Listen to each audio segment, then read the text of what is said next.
বিমূৰ্ত মোৰ সাংঘাতিক গীত এটি 1971 চনতে ৰচা আৰু এইটো ভূপেন্দাৰ লগত মই বহুত বছৰ সংগী হিচাপে আছিলোঁ, একৰ্ডিয়ন বজাইছিলোঁ, কীবৰ্ড বজাইছিলোঁ। গতিকে ভূপেন্দাৰ এই গীতটোৰ ওপৰত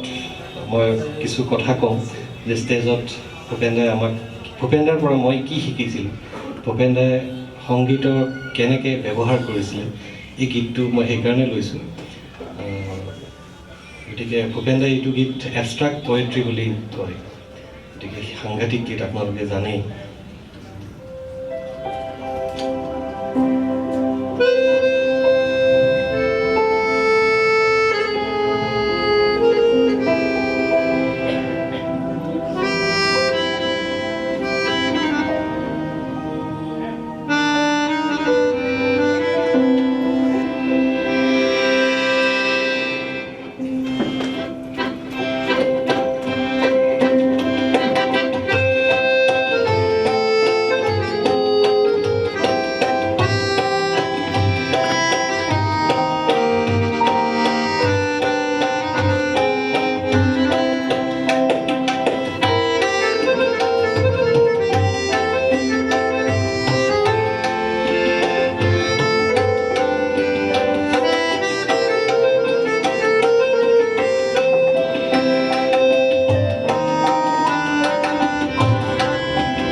নিয়ম ভঙাৰ নিয়ম এই যে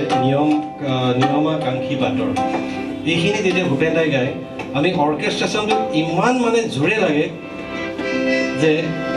এইখিনি আমাক জমজমীয়াকৈ লাগিব দেই, মোক ভূপেন্দাই কয়। যদি আমি একো নকৰোঁ, একদম চকুৰ ৰঙাকৈ চাই, এই শব্দৰ ওপৰত অৰ্কেষ্ট্ৰেশ্যনৰ কেনেকুৱা এটা ইউটিলাইজেশ্যন, সেইটো ভূপেন্দাৰ পৰা আমি শিকিছোঁ। আৰু যাক কয় ডাইনেমিক্স। আচলতে এইখিনি যদি আমি এনেই কৰোঁ, কোনো তাত সেই ফিলটো নাহে, কিন্তু ভূপেন্দাক লাগিব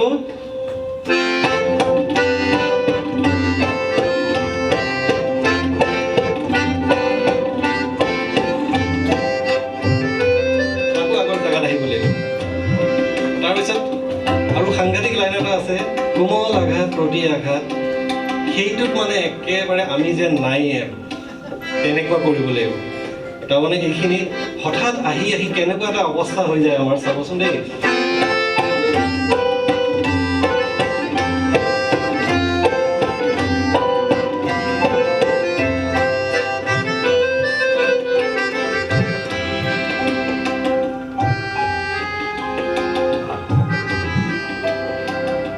কোমল আঘাত প্ৰতি আঘাত তাত মানে আমি নাই আৰু জাষ্ট অকণমান বাজি থাকিব লাগিব আৰু সেইটোৱে হ'ল ভূপেন দা আৰু ভূপেন দাৰ কম্পজিশ্যনৰতো জবাব নাই লিখাৰতো জবাব নাই কিন্তু সেইবিলাক যে আমি শিকিলোঁ এইটোৱে বৰ আমাৰ কাৰণে বৰ ডাঙৰ কথা আৰু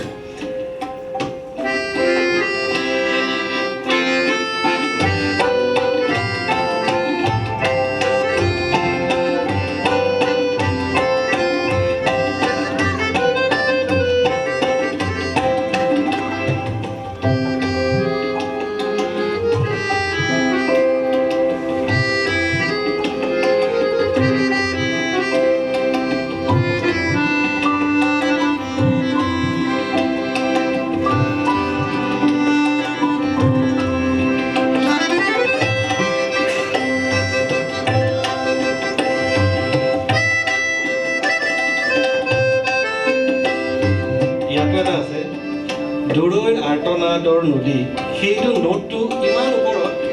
গোটেই গানটোৰ বাছ কৰে